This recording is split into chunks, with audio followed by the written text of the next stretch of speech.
For our problem number 3, the common tangent of AB of a compound curve is 76.42 meters long with an azimuth of 268 degrees, 30 minutes.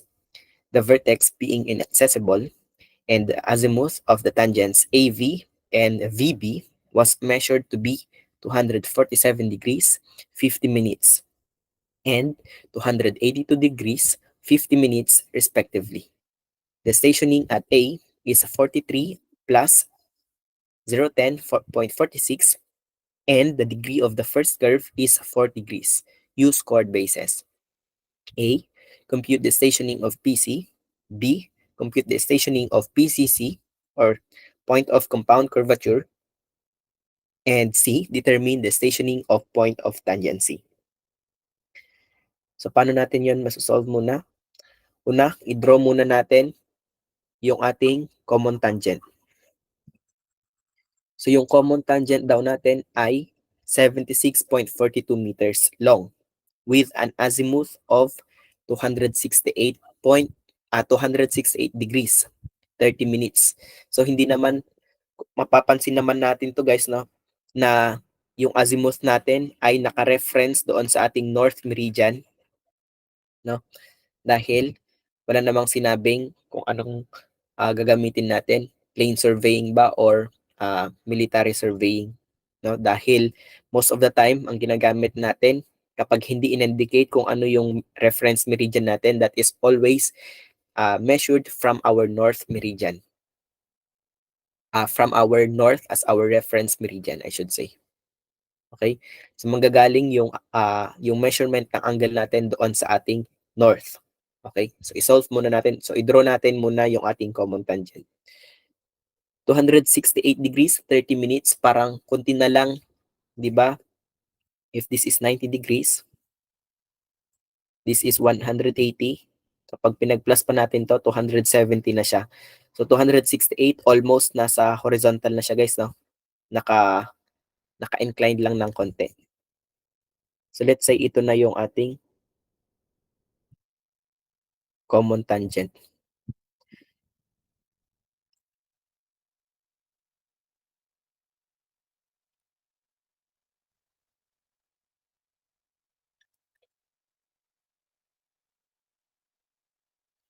So iikot tayo ng 268. Let's say nandito siya.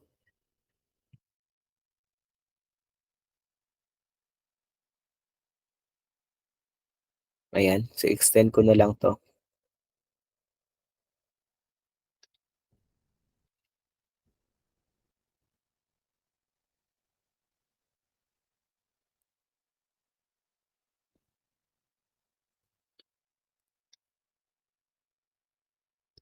Hindi naman na to masyadong maano guys, no? Masyadong ma-inclined. Basta in-exage ko lang para ma-visualize lang natin na at some point meron pang natirang angle dito. Okay? So this is our common tangent.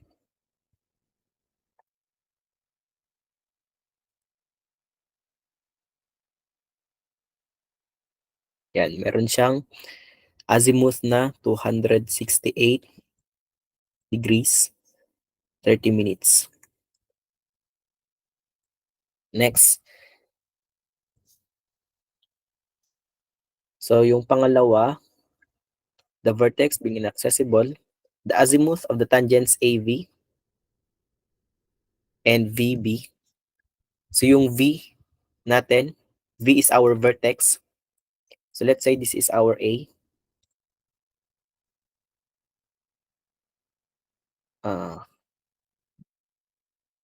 Let's say this is our point B. Dito tayo kay point A. I-draw natin yung ating back tangent. Yung AV daw, so let's say parang nandito si V, no?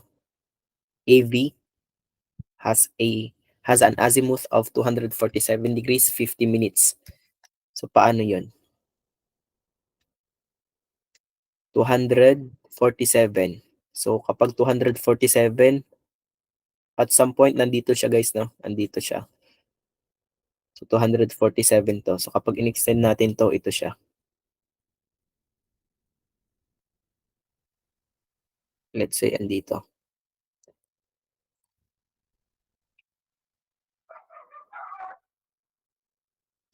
This is 247 degrees, 50 minutes. Okay? 'Di ba? Ito na yung ating A.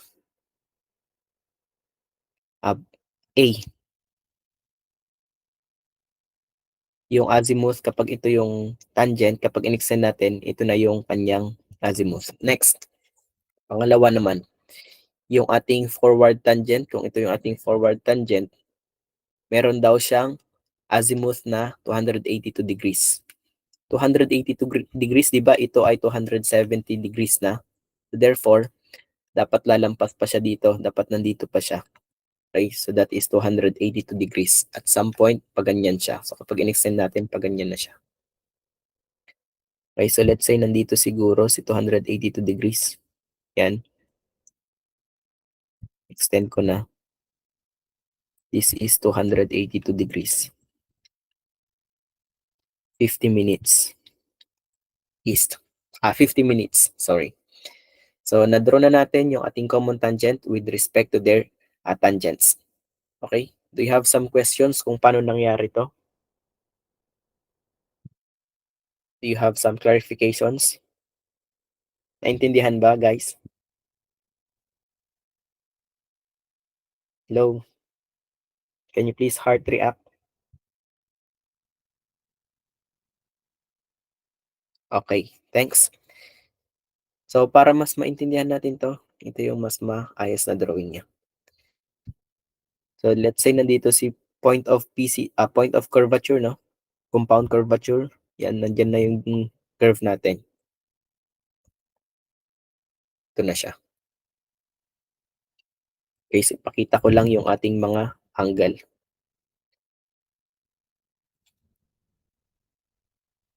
Ito,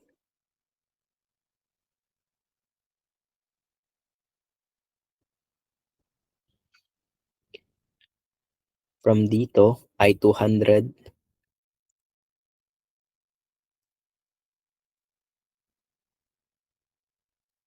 268 degrees, 30 minutes east.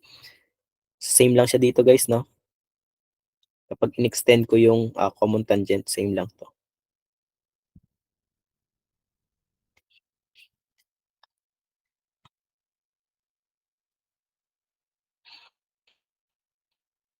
So this is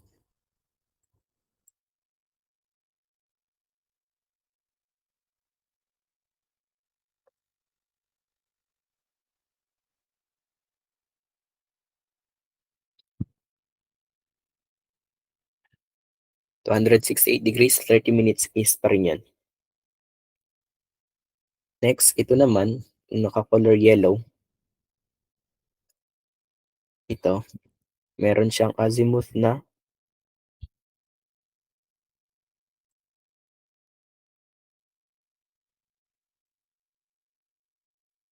247 degrees, 50 minutes.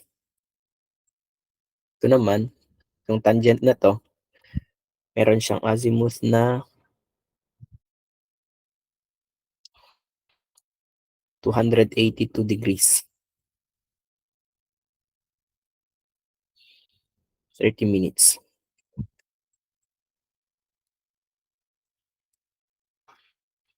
Parang hindi kayo malito.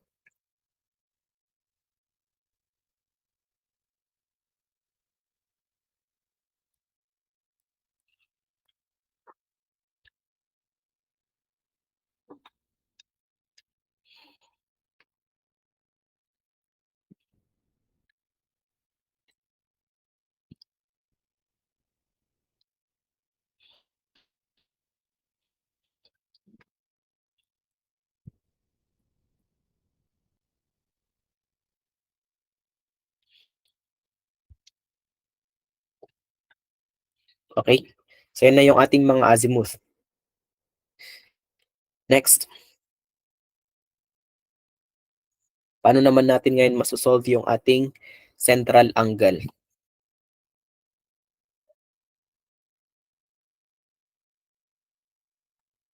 Diba, this is our central angle 1.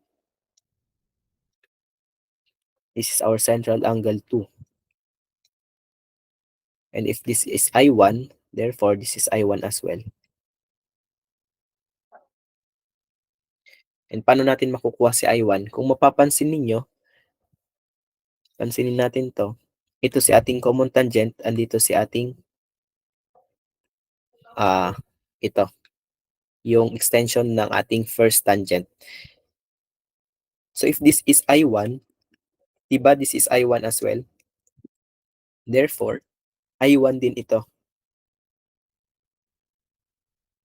So paano natin masosolve si I1?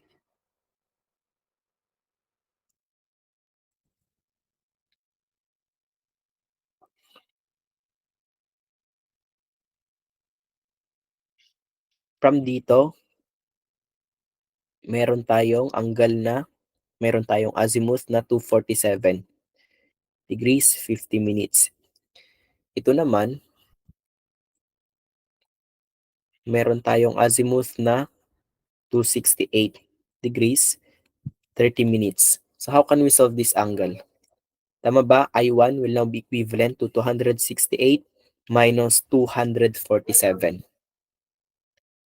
Okay? So let's solve for I1. 268 degrees 30 minutes minus 247 degrees 50 minutes. Next, paano naman natin masosolve si I2? I2, this is I2 as well. Okay? So si I2 naman, kung ito ay 268,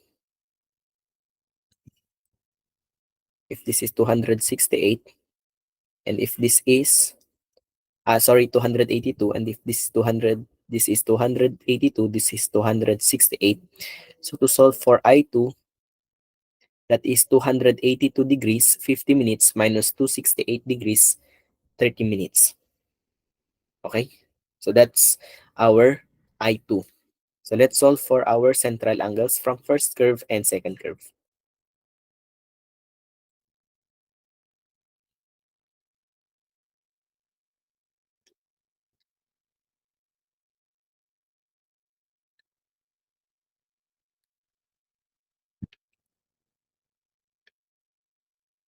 Solve for I1 and I2. Again, I1 is equivalent to 268 degrees 30 minutes minus 247 degrees 50 minutes. Can you please calculate? I2 is equivalent to 282 degrees 50 minutes minus 268 degrees 30 minutes.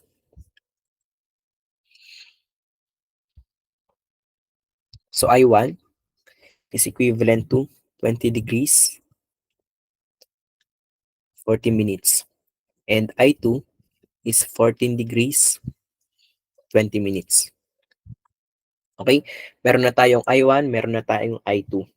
First, compute the stationing of PC. So given yung ating station ng A, so asan yung A dyan? Diba this is our point A? Ito yung ating common tangent kanina. And this is our V, or vertex. This is our point A. This is our point B. Okay? So si A ay may station na 43 plus 10.46. Okay? So paano tayo makakarating kay PC? This is our PC, point of curvature, the beginning of curve. Yung gitna naman, or yung pinag-join ng first curve and second curve, that is our point of compound curvature. And last, this is our point of tangency. How can we solve the stationing of point of curvature, or yung ating PC? To get the stationing of PC, first stationing of A minus T1. Nandun na tayo sa PC. Okay? So solve for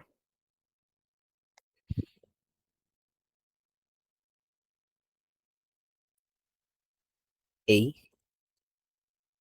station of PC, that is equivalent to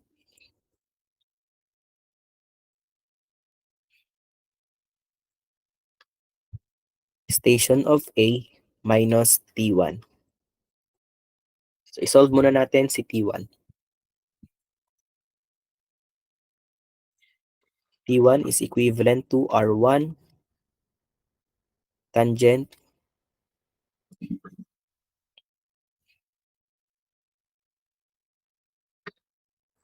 I1 over 2. Pero wala pa tayong radius sa first curve. So let's solve for our radius sa first curve. Meron tayong degree of curve sa first curve na 4 degrees. So use chord basis. Hindi na yung 1145.916 over dA. So yung chord basis naman tayo. So using chord basis, diba yun ay R1 is equal to 10 over sine degree of curve 4 degrees over 2. This is our chord basis in solving our radius. Okay? So yung radius natin ngayon will now be equivalent to radius 1. So this is now equivalent to 186.5371.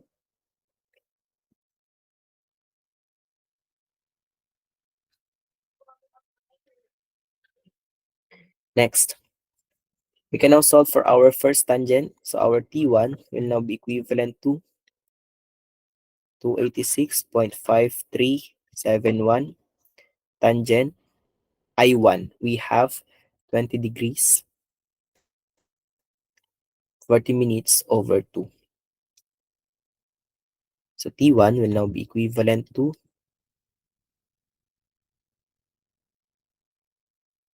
52.2448.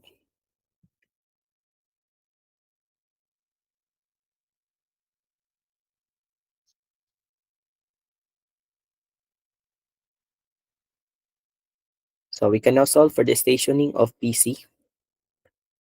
Click ko na dito. Stationing of PC, una station ni A is 43,010.46 minus T minus 52,2448. This is equivalent to 43,010.46 minus 52.2448. This is equivalent to 42,958.2152 meters. And finally, the station of PC is at 42 plus 958.2152. This is now our answer. Next, for the stationing of PCC, point of compound curvature, nakuha naman na natin yung station ng PC, i-plus na lang natin yung length of curve ng first curve. We can now solve for the value of stationing of PCC.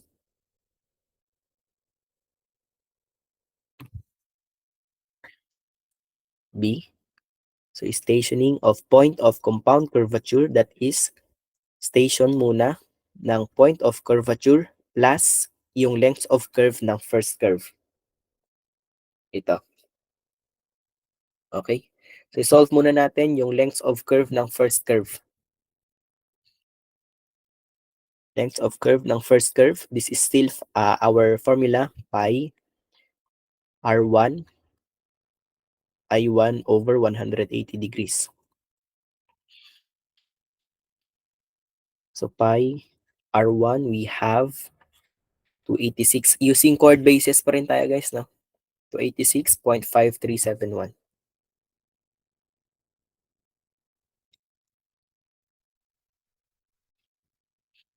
I1, we have 20 degrees, 40 minutes.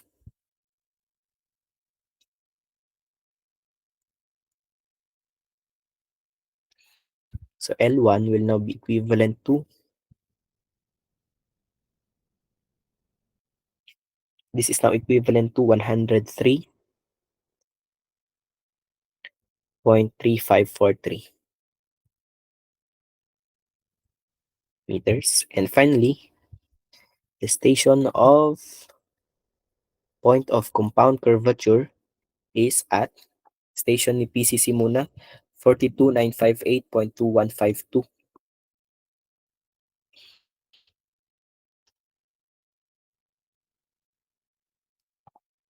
152 plus L1 103.3543. This is equivalent to 43,061.5695. And finally, the stationing of point of compound curvature is at 43 plus 061.5695.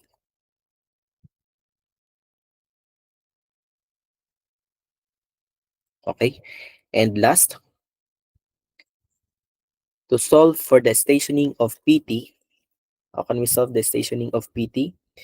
So station muna ni PC plus yung length of curve ng second curve.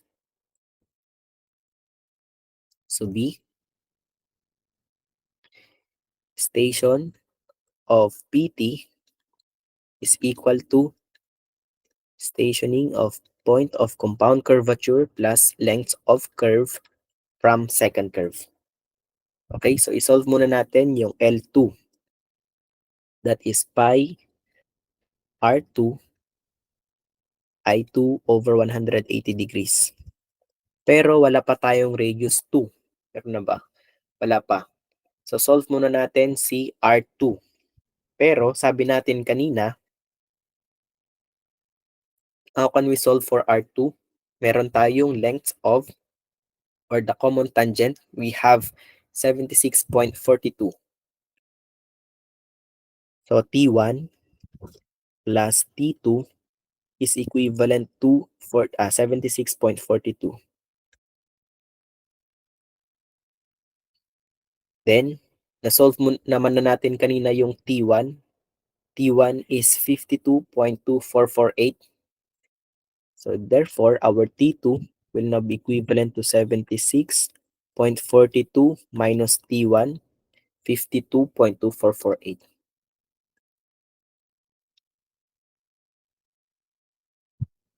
Okay? So yung T2 natin ngayon will now be equivalent to 76.42 minus 52.2448, that is equivalent to 24.1752 meters. Then, to solve for R2, that is T2 equals R2 tangent I2 over 2. And finally, our radius 2 will be equivalent to T2 24.1752 divided by tangent I2. Ano yung I2 natin? 14 degrees, 20 minutes.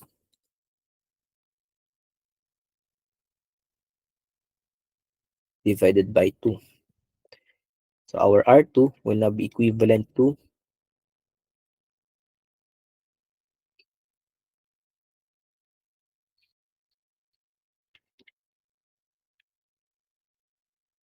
192.2659.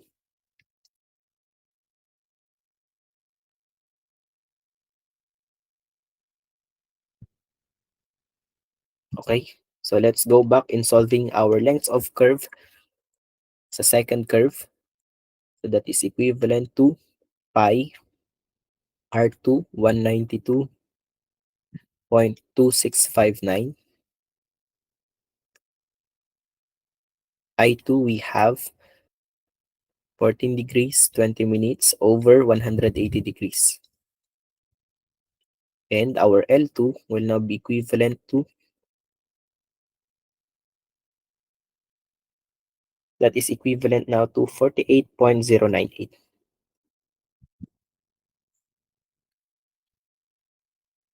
Okay? So meron na tayong L2. Then we can now proceed in solving the stationing of point of tangency. Point of tangency, stationing of point of compound curvature, that is 43,061.5695 plus 48.098. And this is equivalent to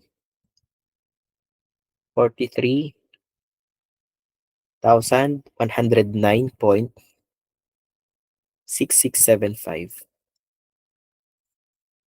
meters. And finally, the station of point of tangency will now be at 43 plus 109.6675. This is now our answer.